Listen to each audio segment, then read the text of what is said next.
Olha.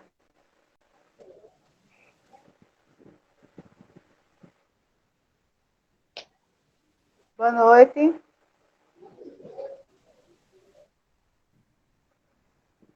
Boa noite a todos. Meu nome é Ami Almeida, sou coordenadora editorial do Selo Editorial Sertão e hoje nós temos o lançamento do livro do escritor J. Menezes, Contos de Vida e de Liberdade. Eu vou ler só uma pequena apresentaçãozinha, depois a gente vai à apresentação dos convidados, além do escritor. A live trata-se do lançamento da obra Contos de Vida e Liberdade, do escritor sertanejo J. Menezes. Em seu livro de contos estão condensadas 3 narrativas ficcionais em cenários de época, e com a história diante dos olhos que esses protagonistas da trama sugerem esse diálogo aos brasileiros.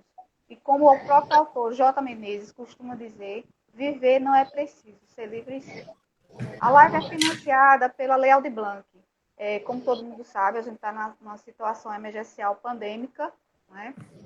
E um dos segmentos que mais foram afetados pela pandemia, pela questão de saúde pública e pelo desastre que nós estamos presenciando no Brasil, foi o da economia. E claro que a literatura não seria diferente.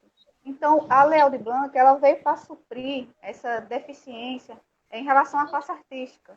Então, ela foi segmentada em duas direções. O auxílio emergencial e o edital de apoio à criação artística. E a gente está enquadrada nesse segundo segmento, ok? Vou apresentar o escritor J. Menezes. Nasceu em 1967 em Santa Maria da Boa Vista, ou seja, sertanejo da Gema. Possui graduação em jornalismo pela UNEB e é mestre em educação e cultura de semiárido também pela UNEB. Como escritor, ele já tem 4 livros publicados. Uma Geral do Brasil, de 2016, e foi em coautoria. O livro Televisão, Poder e Cidadania, a implantação da TV pública no Brasil, de 2013. E no gênero romance histórico, já publicou 2 títulos da trilogia Borboletas Azuis, O Bela Vista e Um Soldado Negro na Guerra do Paraguai, ambos em 2020. E para fechar o ciclo e chegar a esse momento aqui, ele também em 2020, junto com o escritor convidado, professor Roberto Remígio, publicou coletânea Versos em Pandemia, inclusive vislumbrando esse momento triste, mas histórico que a gente está vivendo. O professor Roberto Remígio, ele é professor do IFE Sertão, Petrolina, doutorando em Educação, mestre em Educação, Cultura e Territórios do Semiárido. E é pesquisador visitante do Grupo de Pesquisa Zopará, além de ser editor e de ter publicado como escritor também livros. Certo? A gente vai agora pedir para vocês fazerem uma pequena introdução de cada um e depois, para fechar, como foi que se deu Versos em Pandemia e como nós chegamos até agora, esse momento em que o escritor J. Menezes fez questão de convidar o professor Roberto para participar desse momento carinhoso, apesar da dificuldade, apesar do caos que a gente está vivendo em nosso país. Vamos lá, quem quer começar? O professor Roberto ou o J. Menezes? Não sei, Jota, você quer começar? Pode falar, você é nosso convidado. Você é o nosso convidado, pode falar. Então Fica à vontade, professor. Então eu vou iniciar agradecendo ao convite do meu colega, parceiro de escrita e de mestrado, professor lutador, né, da educação, J. Menezes, e agradecer a Emi e a Emily, que estão aqui nos prestigiando com essas pequenas informações que nós vamos trazer para vocês hoje. A primeira informação que eu reforço, você acabou de falar, sobre esse momento difícil que nós estamos passando, né? É um momento realmente difícil, atípico, ninguém viveu esse momento ou algo parecido, mesmo que a gente fale de outras pandemias, nós não tínhamos esse contexto que nós temos hoje, um contexto estranho, de muita informação, muita fake news e muitas controvérsias. Mas, ao mesmo tempo, a gente encontrou alguns mecanismos mecanismos de nos conectar e de nos fazer continuar sendo esses seres humanos em busca de perfeição, em busca de melhoria, em busca de sermos melhores a cada dia. Uma das buscas que sempre nos impulsionou a continuar sendo seres humanos, sem dúvida, é a arte. Dúvida de que a arte, como diz Paulo Leminski, ela é um inutensílio, né? Como diria também Afonso Romano de Santana, ela não serve para nada, apenas para nos manter vivos. A arte tem mantido a gente vivo, até porque viver, como o Jota fala, né, não é o primordial, né? Eu não quero pegar o verso dele, porque aí eu já vou pegar o verso de Camões, já vou pegar o verso de Pessoa e misturar com os Argonautas de Caetano Veloso, mas viver realmente é muito complexo, porque a gente não só vive, preciso a gente respirar, nos alimentar, nos relacionar, sermos pessoas inter, né? Somos inter o tempo todo, interpessoais, mas antes de mais nada, a gente tem uma coisa que nenhum outro animal tem, que esse DNA, esse gene do devir, do acreditar, do esperançar. Na esperançar que Paulo Freire, nosso conterrâneo, falava tanto, né? Não de esperança apenas, mas de esperançar, e ir, esperança, ao encontro dela. Então, enquanto seres humanos, nós buscamos isso, nós temos uma carência, uma necessidade que se mistura com vontade, mas que nos faz caminhar. E essa própria caminhada, como diz também Marcelo Susequinde, já é a vida, né? Quando ele diz, o caminho se faz ao caminhar, a vida se faz ao viver. E ao viver, nós nos tornamos seres humanos. E buscamos cada vez efetuar essa caminhada de forma melhor, de forma mais prazerosa. Um ditadozinho popular que sempre diz assim: para que lutar tanto? Para que estudar tanto? Para que sofrer tanto se o destino é a morte? Aí o popular diz: mas o bom entre o nascimento e a morte é o intervalo. É desse intervalo que eu acho que nós vamos falar aqui um pouquinho nessa noite, né? No intervalo de viver. Entre o nascer e o morrer, há muita coisa para ser vivida, para ser vivenciada, e eu acho que a arte é a mais profícua, a mais humanizada, a mais interessante, a mais estimulante de todas. Isso. E o interessante é que, assim, apesar dos tempos difíceis, da situação de saúde pública muito complicada, hoje quem está nas redes sociais, basicamente todo mundo, vê que praticamente se transformou em um obituário. Então, o alento vem da arte. E esse edital, o edital Aldir ele proporciona isso. Quer dizer, a gente está vivenciando, ao mesmo tempo, a dor, mas também o outro lado. Para aliviar a dor, a arte e a cultura estão servindo como alento. Hoje a gente tem aqui na região do Vale de São Francisco uma cultura fervilhante, uma cultura de abraço, uma cultura de acolhimento, de oferecer esse pouco de alento para a população que está sofrendo. Não é isso? Jota, Isso. Como é que você se vê nesse projeto agora na pandemia? Bom, primeiro eu quero agradecer, né? Agradecer a você, Amir, por essa parceria. A gente começou um projeto, acho que tem o quê? Uns 7 anos atrás, tem isso? Petrolina Literária, foi quando nós começamos nessa parceria, uma iniciativa que eu considero vitoriosa, embora a gente não tenha dado a continuidade, mas foi vitoriosa porque aprendemos. E melhor, fizemos uma amizade.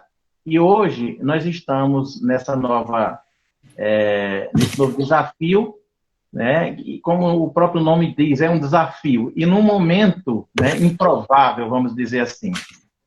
Mas eu estava ouvindo, quero agradecer ao professor Roberto também, meu parceiro de mestrado, meu parceiro de conversas, né? Ele muito gentilmente me convidou para participar do lançamento do livro dele, foi uma sacada maravilhosa, e Roberto é uma figuraça, assim, gosto muito.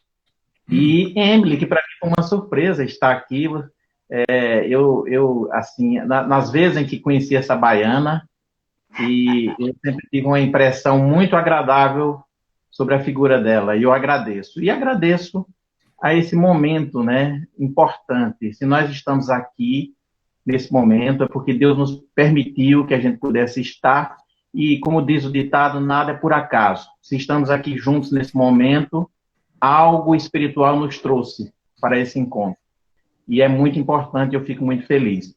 Ouvindo as palavras de Roberto, e as suas palavras também, Ami, a gente remete a essa coisa da humanidade, né? E também da desumanidade, né? Nós estamos no século XXI e eu penso que jamais poderíamos, assim, imaginar que num momento como esse, né, no terceiro milênio, em que a gente pensava em buscar aquilo que o homem, durante toda a vida, chamou de civilidade, hoje a gente se depara com situações de intolerância, né, de preconceito, de abuso de poder, né, de negacionismo, que nos espanta.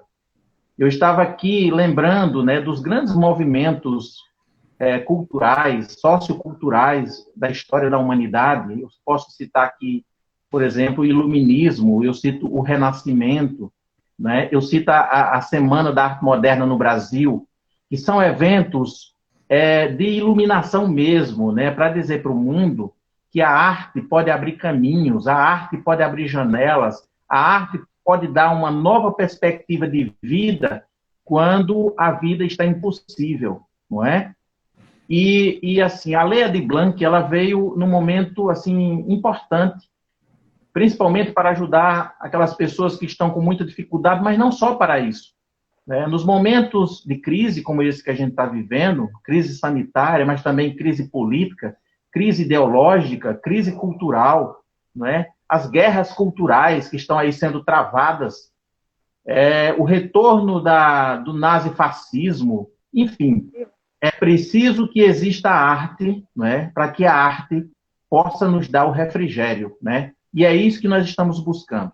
Toda vez que alguém tem a iniciativa de escrever um livro, fazer uma música, fazer uma obra de teatro, né? Toda vez que alguém inventa de pintar um quadro, uma tela, eu acredito que é como se fosse assim, buscar os recomeços, né? Buscar as ressignificações da vida. E é da natureza humana se ressignificar, buscar o novo sempre. Então, eu acredito que eu me sinto muito feliz de saber que, justamente num momento como esse, né, a gente tenha ainda essa verve, né, esse desejo, essa vontade, esse tesão de poder criar. Não é? A criação, ela está no cerne não só do humano, a criação está no cerne do divino. É só a gente voltar no livro de Gênesis, né, o livro sagrado da Bíblia, e a gente vai ver que ali tem um grande ato de criação.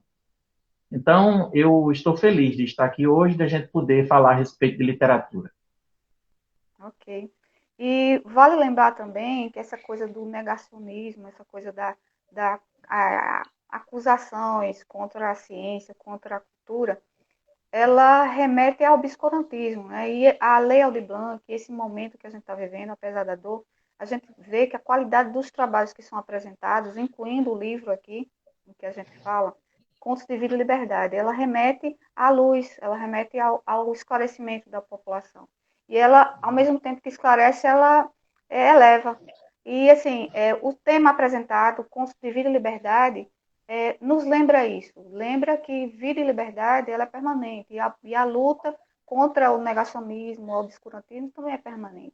Veja que a citação do Jota, que nós começamos um trabalho voltado à literatura em Petrolina, o movimento Petrolina Literário, que a gente começou, enfraqueceu, mas hoje também é semente. é semente colhida, é planta colhida. Então, assim, é uma luta permanente. E o livro Contos de Vida e Liberdade remete a isso. Então, de acordo até com o próprio prefácio do livro, o olhar indignado dos personagens grita por uma revolução social, numa perspectiva quase utópica, mas possível, a de que o povo brasileiro não está condenado a um crime hediondo eterno. É com a história diante dos olhos que os protagonistas da trama sugerem esse diálogo para os brasileiros.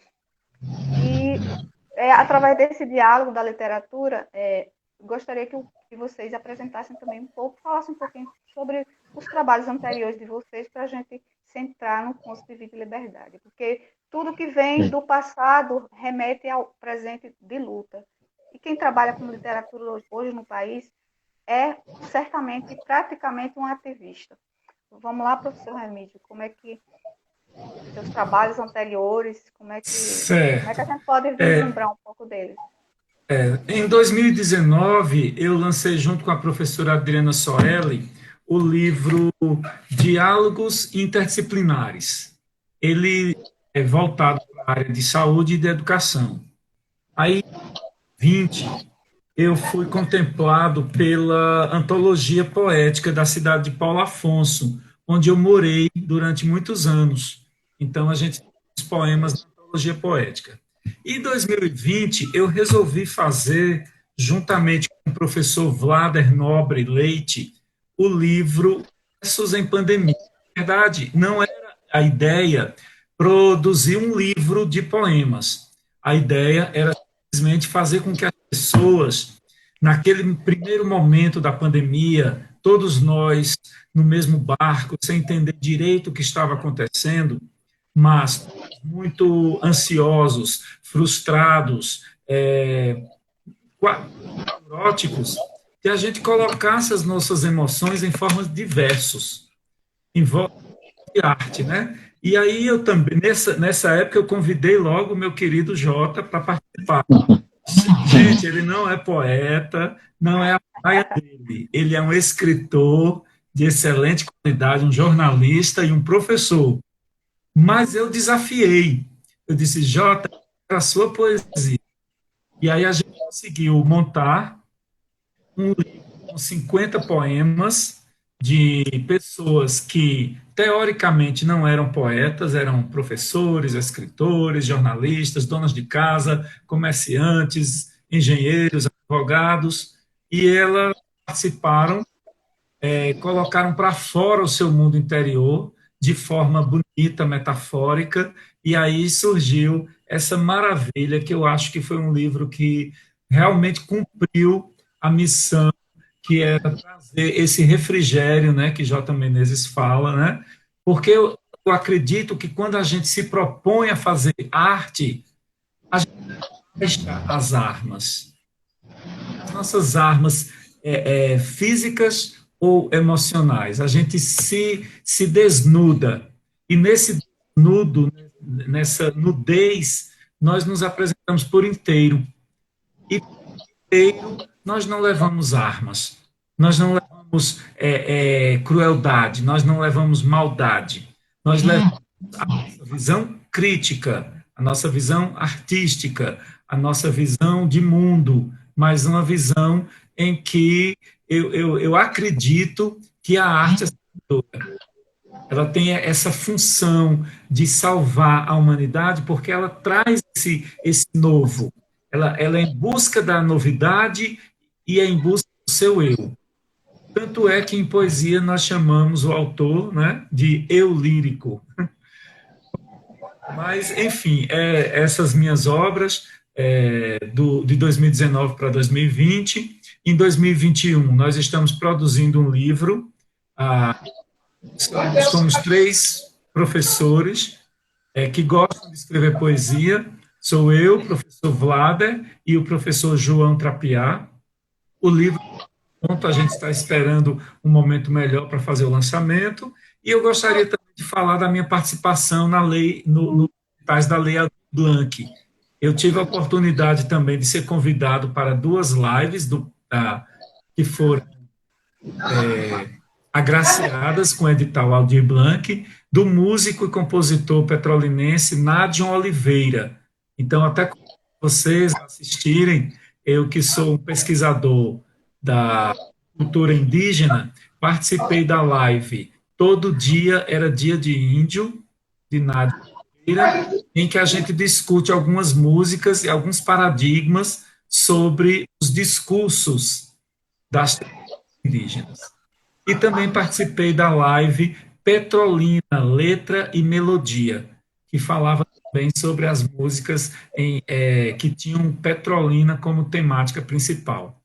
Então, eu sou que nem J. Menezes e Riquieto, estou sempre aprontando alguma, e trouxe justamente Versos em Pandemia para que, se vocês tiverem acesso, e está livre, né, o livro digital é gratuito, né, pode e-book, que Jota resolveu escrever poesia. E eu vinha coisas interessantes, Ami, e Ami, eu queria ler um pedacinho aqui, pode ser? Pode sim, fica à vontade. Poema de J. Menezes. Olha. Olha, quintessência. Houve um tempo em que a alma, fastigada de mundo, se perguntara: qual o sentido da vida? Era o princípio das dores e os humanos perdidos, um flagelo invisível ceifando vidas e sonhos. Um outro mais letal, matando a consciência dos incautos. Então, J. Menezes já começa o poema dele colocando essa essência de poeta para fora, e principalmente aqui, olha que coisa linda. Como dizia Shakespeare, sempre é tempo de peste quando são os loucos que guiam os cegos. Foi profético com a terra Brasilis. Houve um tempo em que o fardo era fogo, queimava e ardia na carne mortal. E o espírito abatido do homem pranteava sob o sol.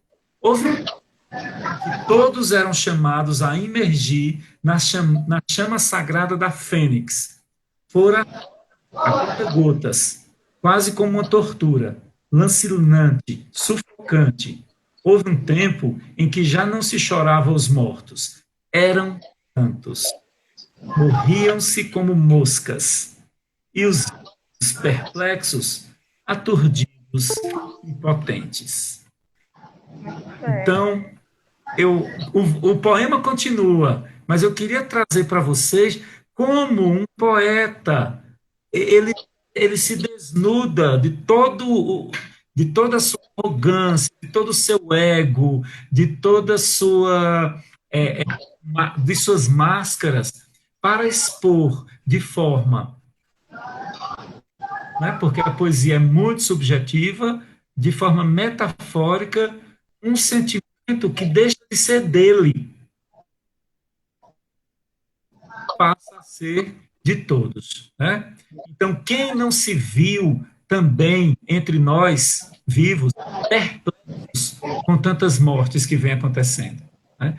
Se viu choroso e desesperançado com seus mortos, sendo enterrados, inclusive, sem a nossa presença.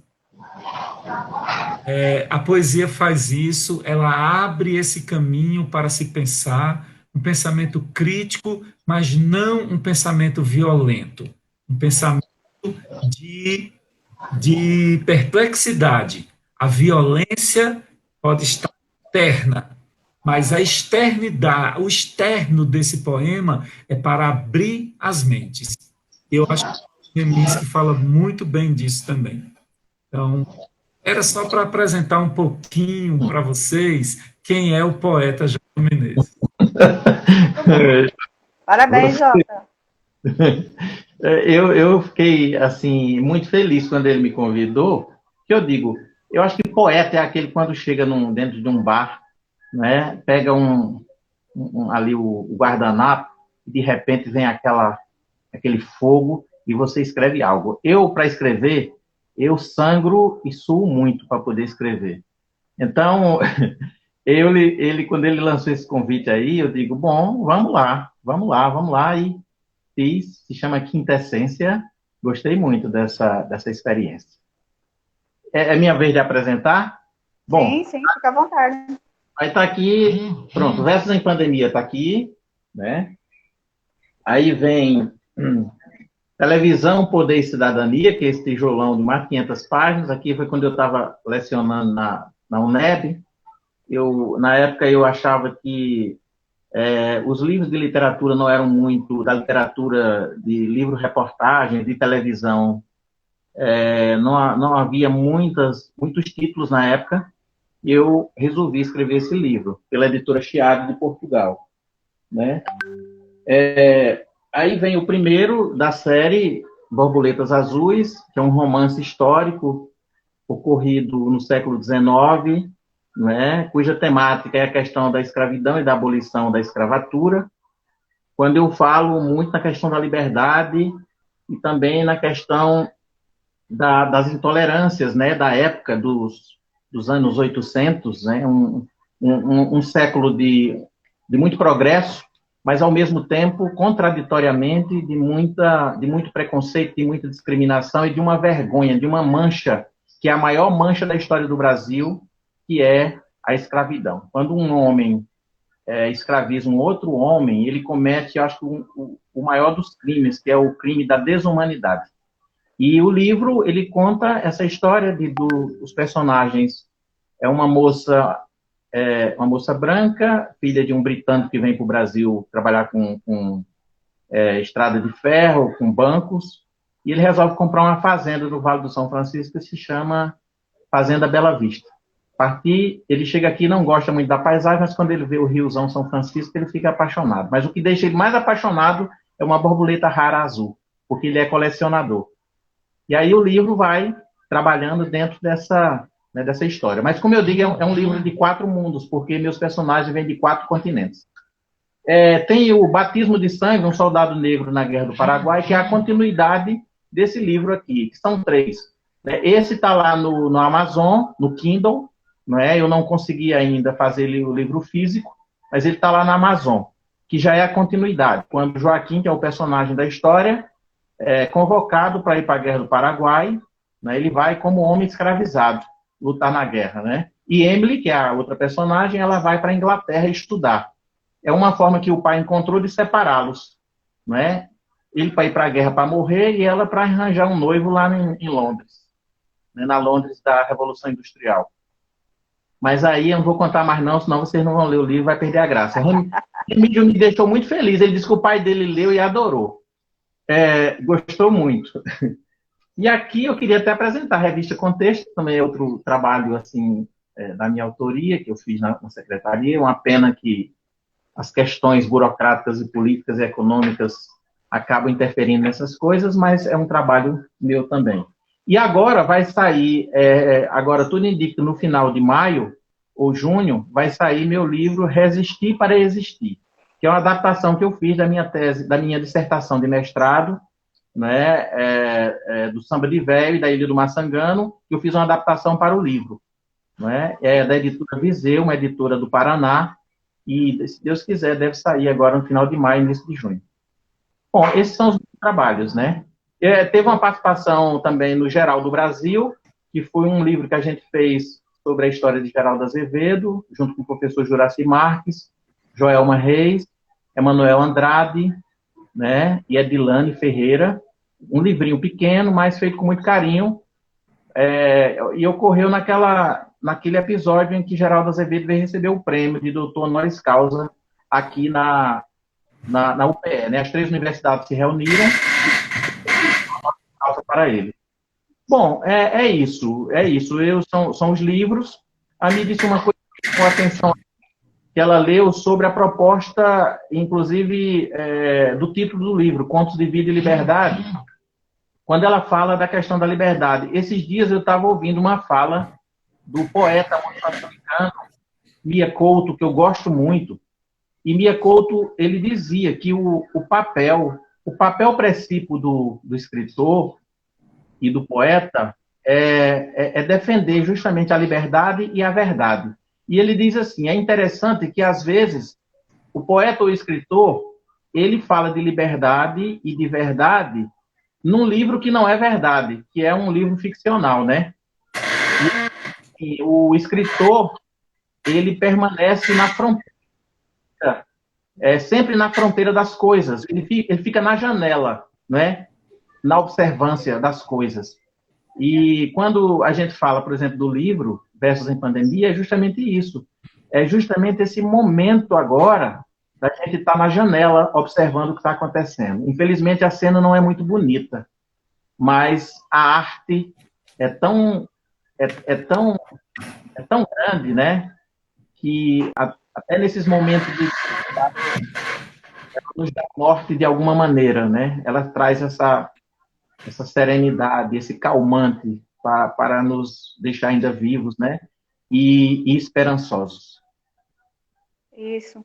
E mesmo que se trate de ficção, eu não sei, não estou bem recordando aqui quem é que poderia, ou até mesmo vocês dois podem nos lembrar, uma boa citação, que a ficção, na realidade, ela se baseia no cotidiano, nas nossas vivências. E, às vezes, algumas mensagens, alguns modos de vida que a gente não teria como abordar na realidade, a gente passa para o mundo da ficção. Então, a gente tem aqui dois mestres em Educação e Cultura do Semiárido que eles trabalham com a ficção. E é lógico que esse conhecimento adquirido na vida acadêmica é todo transposto para a arte e para a cultura, no caso, a ficção literária. E o que vocês têm a dizer um pouco sobre isso? No caso, o Jota resolveu abraçar, porque é um talento dele, o romance histórico. E toda a obra dele, ficcional, ela é situada no nosso Vale do São Francisco. Região extremamente rica, mas, no entanto, ela deixa a desejar em alguns aspectos socioeconômicos. Então, como é que vocês teriam para fazer essa ponte entre a ficção e entre a realidade? E a academia, como é que ela pode proporcionar, através da arte e da cultura, esse entendimento à população? Bom, eu quero falar, Ami, principalmente sobre o escritor de hoje, né? Que é o J. Menezes. J. Menezes. Já quero tentar dar essa resposta que eu não tenho, claro, vou só contribuir um pouco, mas já pegando o J como esse exemplo. O J, ele inverte essa história, sabe? Ele barreira tranquilo entre ficção e realidade. Ele quebra essa barreira, deixa essa barreirinha bem destruída. O leitor tem que ser muito atento para perceber que J é um historiador. Antes de mais nada, ele é um historiador. Mas ele se propõe a fazer ficção e ele o faz de forma brilhante, porque quando ele conta a história, ele, ao mesmo tempo que conta a história ficcional, ele deixa claro duas coisas importantes que não são fáceis de fazer na ficção. Primeiro, contar a história verdadeira ao lado, né? A história verdadeira é o contexto, e o contexto é real, e o contexto é histórico. E a outra coisa é deixar a opinião pessoal. A opinião subjetiva de J aparece se você é um bom leitor, você percebe os sonhos de J, os do foco narrativo, né? Do autor. Não é mais J. Menezes, agora é o autor da história, né? O foco narrativo da história. Então, J, ele é mistura. Eu chamo J de mistura. J, ele quebra essa discrepância ficção-realidade, essa separação, mas ele também faz um híbrido. O texto dele é técnico e é artístico ao mesmo tempo. Aí é quando eu falo quando você falou da academia, né? O que a academia, como é que a academia vê isso? Como é que a academia vê a arte, a cultura? Então, Jorge deixa claro isso. O texto dele é técnico. Você não acha um texto de ficção com nota de rodapé explicativa. E Jorge faz isso deslavadamente. Ou seja, explica, ele ratifica. Ele confunde mais ainda o leitor em relação à realidade e à fantasia. Compreender, caboclo. Né? Nesse me virar para compreender, a gente percebe que Jota junta técnica e arte, ele junta ficção e realidade, e ele junta a opinião pessoal dele quando ele traz dois aspectos, que é o sonho, né, que é o nosso desejo, o nosso querer, por exemplo, acabar com o preconceito, acabar com o racismo, seria nosso sonho, nossa utopia, mas ele apresenta as mazelas, né? A, a, por exemplo, a personagem Dolores, sua formosura, sua intelectualidade, sua sagacidade, sua, seu estar à frente do próprio tempo, ela de sofrer a violência do marido. Né? Então, é a mazela que ele apresenta, mas é o sonho que ele quer apresentar. Então, faz isso brilhantemente. Ele traz o hibridismo da, da arte, da ficção, da realidade, do sonho e das mazelas. Isso, é muito bem lembrado. Inclusive porque um mestre ou um doutor, alguém que tem um conhecimento teórico, ele tem como fazer transplantar esse conhecimento para a realidade através da ficção. E o Jota, eu não recordo de mais nenhum. Ele é um dos poucos escritores aqui de todo o Vale de São Francisco que adota o romance histórico para contar a ficção mais baseada completamente em nossa realidade. De onde surgiu isso, Jota? Bom, como disse o Roberto, eu quero isso escrito, viu, Roberto? Depois, para guardar tudo isso que você disse, porque você me ajudou agora eu não tinha total noção disso, não, que você disse. É por isso que é bom ter um olhar de fora, né? Um olhar acurado, um olhar de alguém de fora, para a gente se achar, vamos dizer, para a gente se achar, porque eu tinha tudo que você colocou, parece que você ia falando e algo aqui dentro de mim ia dizendo, é como se fosse dado uma carimbada assim, cada coisa que você estava dizendo, entendeu? É como um reconhecimento daquilo realmente que eu penso, que eu sinto, e você conseguiu tocar nesses pontos, né? E isso me deixa, eu quero, por isso que eu disse, eu queria isso por escrito depois para eu guardar, porque realmente é isso mesmo. E assim, eu sou uma pessoa que eu sou um sertanejo ribeirinho, eu nasci no mato, eu nasci na caatinga, não é? A minha médica foi uma parteira, não é? E eu reconheço essa vida sertaneja, essa lida desde criança, embora eu tenha vindo para Petrolina para estudar com 7 anos de idade, mas essas memórias estão muito vivas na minha vida, essa memória de fundo de pasto, estão muito vivas na minha memória, entendeu? Do criatório, das plantações, não é? Do rio, das chuvas, da mudança de lugar, quando chovia você ia para a Caatinga, quando é tempo de seca você ia para a margem do rio, enfim, o peixe ali, né, a embarcação, a travessia para Curaçá, de Curaçá para o lado para Pernambuco, essas coisas elas ficam muito fortes na cabeça da gente. E aí, quando você começa a estudar, quando você vai para a escola, que você começa a identificar outros mundos, você acaba, de alguma forma, né, fazendo algum tipo de comparação. Né? Parece que também as histórias se repetem. Tolstói tem um pensamento muito legal que ele diz assim, antes de pintar o mundo, tu pinta primeiro tua aldeia. Não é? E às vezes eu sinto, eu vejo a minha aldeia, mas quando eu assisto um filme, por exemplo, ou eu leio um livro, eu consigo unir alguns pontos. E aí a gente sente essa coisa da natureza humana, que embora as pessoas vivam em países diferentes, em lugares diferentes, com histórias diferentes, o que é ser humano está ali na essência. Então, assim, Ami, eu acho que é um conjunto. eu tiro essas coisas das minhas vivências, desde o tempo de criança, e da minha observação, não é? Da minha observação.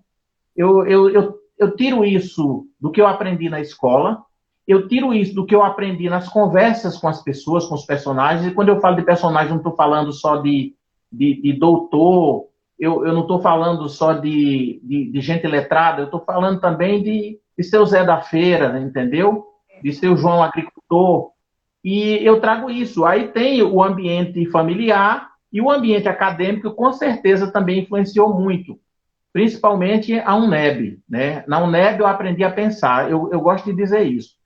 Na UNEB eu aprendi a pensar. Existe uma crítica, uma cobrança em relação a essa coisa do academicismo, né? Que às vezes o academicismo atrapalha.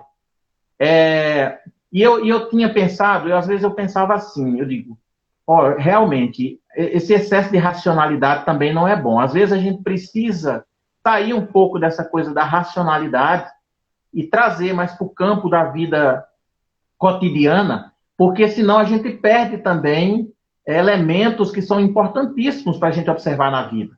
E aí eu volto para Mia Couto, quando ele diz o seguinte, que está preocupado que as pessoas estão deixando de contar histórias. E ele diz, principalmente as pessoas das cidades, as pessoas urbanas estão deixando de contar histórias, não sabem mais o que é. Agora, se você sai daqui e você vai para o campo, e ele falava isso em relação a Moçambique, você vai para o campo, lá eu encontro um monte de contadores de história.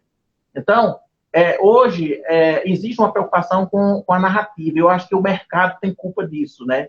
Porque com essa mercantilização de tudo, com esse consumismo de tudo. Mas, por outro lado, né, eu acho que contar histórias faz parte justamente das nossas vivências, né? Daquilo que a gente sente, vê, né? Enfim. Isso.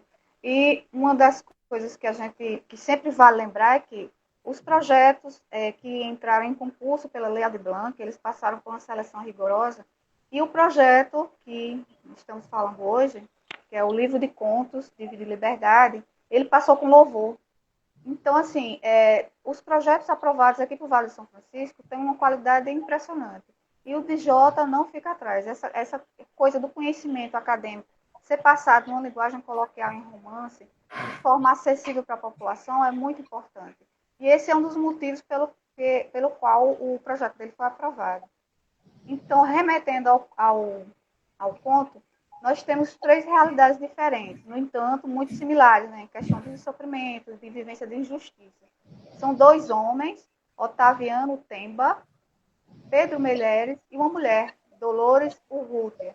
Os 3 passaram por agruras, por sofrimento, mas que, ao final, tiveram uma espécie de redenção. E isso é o que remete ao título do livro. Aí, Jota, a gente está com pouco tempo, professor Remígio, vamos falar só um pouco sobre isso. Sofrimento e redenção. E 3 pessoas que basicamente representam a miscigenação nacional. São 3 pessoas pardas, uns de ascendência melhor financeiramente, outros não, mas que todos tiveram a sua dose de sofrimento e que, ao final, tiveram a oportunidade de se redimir consigo mesmos e com os seus filhos, netos, a ponto de passarem suas boas lembranças. Vamos falar um pouco sobre vida e liberdade e como é que está situada no romance.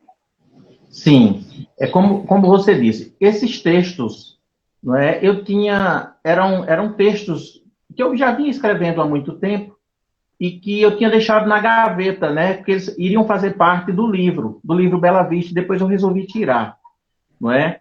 Mas, assim, como você disse, são personagens diferentes, que viveram em momentos diferentes, entendeu? Mas aquilo que eu acabei de falar, né, o cruzamento desse sentimento de humanidade, da percepção do que é inumano, né, diante de como a vida vai se fazendo, muitas vezes de sua forma violenta, na realidade colonial, na realidade patriarcal. Ambas as histórias, elas falam, elas trazem, elas remetem justamente a isso. E elas deixam uma interrogação. O que é liberdade e o que é que falta para que tenha liberdade? Não é?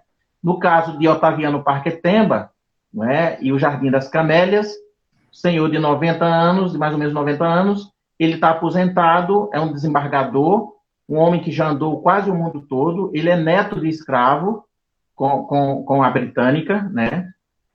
Mas ele é um homem estudioso e que ele aprende muito sobre a vida. E no final, ele resolve parar, ele vai para um exílio que ele escolhe, na Serra do Mar, que é uma casa que ele compra, né, na Serra do Mar, em São Paulo, e ele passa a vida toda recebendo os amigos, recebendo os netos, né, os filhos, e esse jardim é como se fosse uma grande biblioteca, né, de vida, uma enciclopédia, na verdade, onde ele vai contando, narrando essas histórias. Inclusive, eu resgato um pouco da questão das plantas, né, de como as plantas, elas são importantes na vida da gente, e ele resgata isso, e relembra como na infância dele, ele sabia que no interior do Nordeste as pessoas dão nome às plantas. E essa é uma experiência minha que eu conheço do lugar onde eu morava. Os pés de umbuzeiros tinham nomes. Não era o respeito àquela planta. Viagem, inclusive, falando do baobá, que é a planta símbolo lá da África. Bom, dizendo tudo isso, né, ele vai fazendo as comparações. Inclusive, ele se compara a uma própria árvore. Mas, no meio disso tudo, ele começa a falar, né, das crenças, né? Ele começa a falar do Brasil desafiador, o Brasil que ainda sofre com suas lembranças, com suas recordações patriarcais. O Brasil teima em não mudar, em não crescer, em não evoluir do ponto de vista, não da igualdade social, da redução do apartheid, enfim, o Brasil que se recusa a mudar, a se transformar, né? É aquele mesmo Brasil daquelas pessoas que escravizavam negros. O segundo personagem, a Dolores, ela é filha de espanhol e ela veio para o Brasil ainda criança. Ela entra numa realidade que ela não esperava, porque ela era criada como uma princesa, o pai era rico, e de repente ela se vê numa situação muito difícil depois que o pai morre. E, inexperiente, ela cai nas mãos de um homem perverso, né? E esse homem o maltrata bastante, psicologicamente e até fisicamente. Acontece um grande acidente dentro de casa. E a partir dessa experiência negativa que ela vive, ela fica com dificuldades financeiras e ela encontra um velho advogado de Pernambuco. E esse advogado que consegue devolver a ela a esperança através do uso da lei, né? A lei utilizada para o que é justo. E ele trabalha para ela de forma... como um pai, de forma paternal, né, embora saiba separar o paternal do profissional, e ele consegue resgatar. E ela utiliza esse benefício, né, que ela recebeu, ela utiliza para tentar se resgatar também como pessoa, né? Ela renasce, ela ressignifica a sua vida e passa a cuidar daquelas pessoas que são escravizadas ou que sofrem de abuso, né, das pessoas por serem negras. O terceiro caso é o professor Meirelles, Pedro Meirelles, que é um professor totalmente fora da realidade normal da vida. Da caixinha. Isso, da caixinha. Ele é um professor que eu lembro que ele se parece muito com o Villa-Lobos, né? E chamam ele de Villa-Lobos porque ele é filho de libanês. O pai dele é libanês, e ele tem uma cor diferente, assim, ele tem um jeito diferente de ser, mas ele é um professor diferente que ele ousa tocar nos assuntos ditos proibidos no Brasil, dentre eles a questão do racismo. Ele já começa a fazer isso lá nos anos 40, né? E mesmo nos anos 80 ele continua a ser esse professor que ousa tocar nas feridas do Brasil, né? Sem esquecer também daquelas outras pessoas que contribuíram tentando abrir os nossos olhos, né, para essa situação que continua sem querer mudar. E o professor, ele é corajoso, inclusive ele foi preso pela ditadura militar, né? Ele foi perseguido dentro dos ambientes onde ele trabalhava também, porque ousava sair da caixinha, como diz Roberto, não é? E era muito crítico em relação a tudo isso. E os alunos o adoravam. Por quê? Porque viam nele o professor que saía do tradicionalismo, do conservadorismo, para enxergar o novo. Muitas vezes acontece isso, né? as pessoas teimam em permanecer e achar que só o velho é que era bom. Ele não, ele entende a experiência do ontem, mas ele sabe que é preciso refrescar o novo. E o professor Meirelles é essa figura que desnuda a história do Brasil, não é? Ele faz as ligações, não é, de nossa criação, do Brasil que foi inventado, do Brasil que foi criado, a partir, não é, desse passado, não é, o que aconteceu durante o presente, inclusive citando aqueles intelectuais que escreveram sobre essa história e trazendo seu próprio ponto de vista.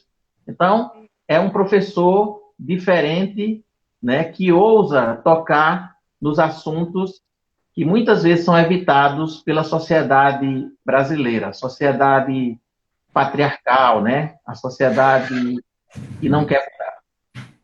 E para quem quiser acessar, vale lembrar que a Lei Aldir Blanc, ela pede que a finalização do projeto ou o lançamento do próprio projeto fique disponibilizado online por um período de 10 anos. Então, esse livro, em formato e-book, ele vai ficar na plataforma do escritor J. Menezes, no Mapa Cultural de Pernambuco, assim como também no site, no perfil oficial do Instagram do Selo Editorial Sertão.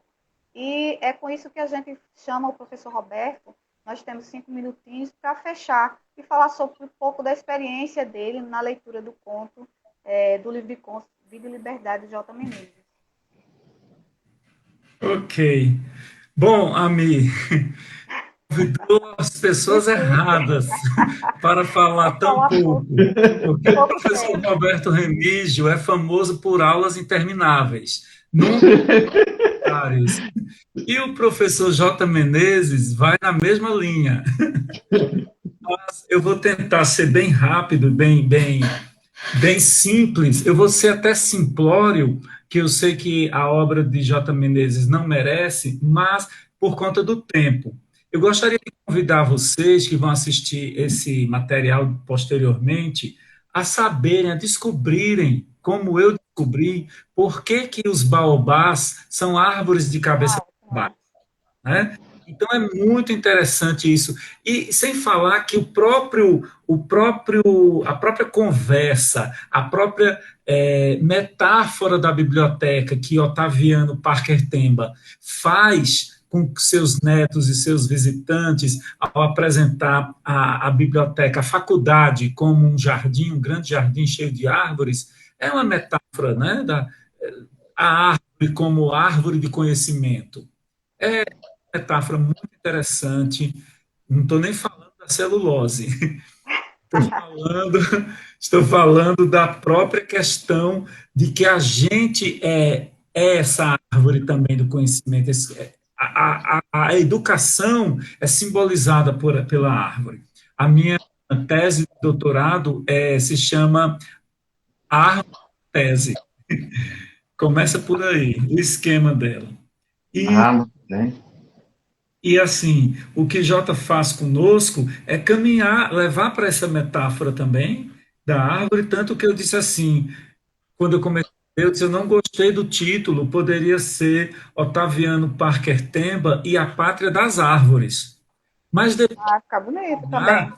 Eu percebi o quanto era importante situar esse herói negro, mestiço, né, nesse ambiente de heroísmo entre os homens, entendeu? Então, eu acho que foi essa visão que o Jota teve, e também, se disser que não teve essa visão, não tem problema, porque eu entrevistei o Chico César para um TCC que eu estava fazendo, e eu levei para ele inúmeras questões que eu percebi nas letras de músicas dele, que eu fazia uma análise semiótica de algumas letras das músicas de Chico César. Ele disse, menino, eu não visto isso nas minhas letras. Pronto. Então é mais ou menos assim. O poeta, o autor, o artista, quando entrega a sua performance, a sua obra, ele passa a ser um coautor.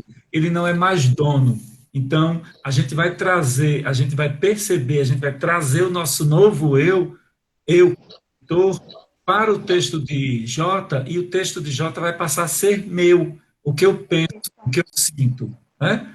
numa visão interacionista que a gente vai estudar lá em Mikhail Bakhtin. Sim, Né? E a gente estuda bastante Bakhtin na faculdade. isso mesmo. E de Jota como historiador é uma coisa que eu admiro nele e que eu tento fazer. Eu fiz isso na minha dissertação de mestrado, faço isso na minha tese de doutorado, é falar da invasão dos indígenas por dentro.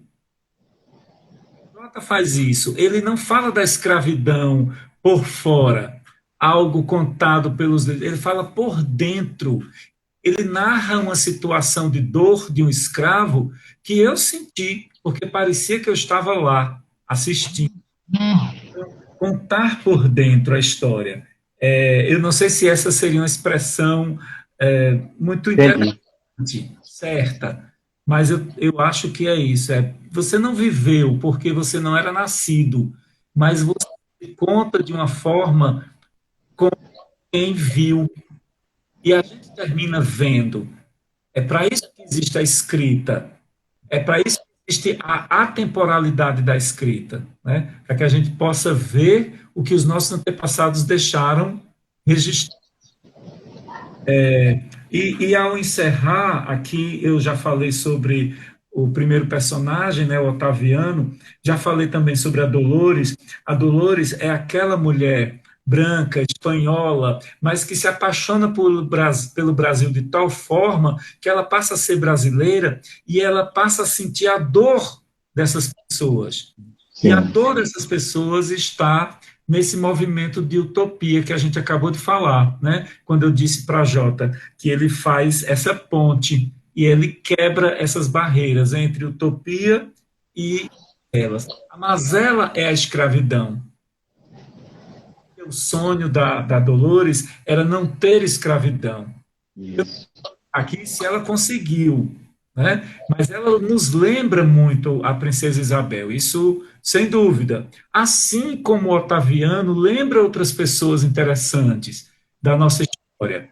Eu pensei muito naqueles tio, o tio Barnabé, Do sabe? Paraná.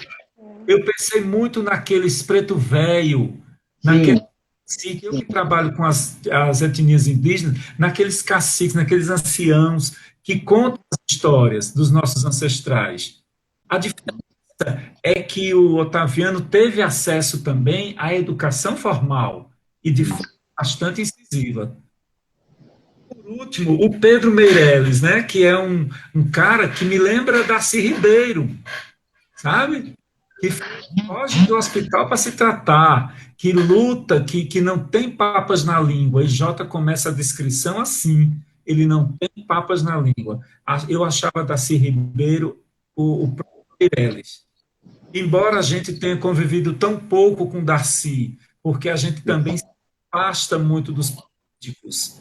A gente adere ao jogo midiático do maniqueísmo, de dizer que é bom ou que é ruim, que é do partido X ou do partido Y, e a gente termina se afastando. Eu, muito jovem, me afastei muito do Darcy Ribeiro, e somente depois de sua morte eu percebi como ele tinha uma visão de Brasil interessante, muito parecida com a do Mário de Andrade, né, que foi um grande pesquisador da brasilidade, como do Betinho também, só que o Betinho por outra vertente, né, e isso.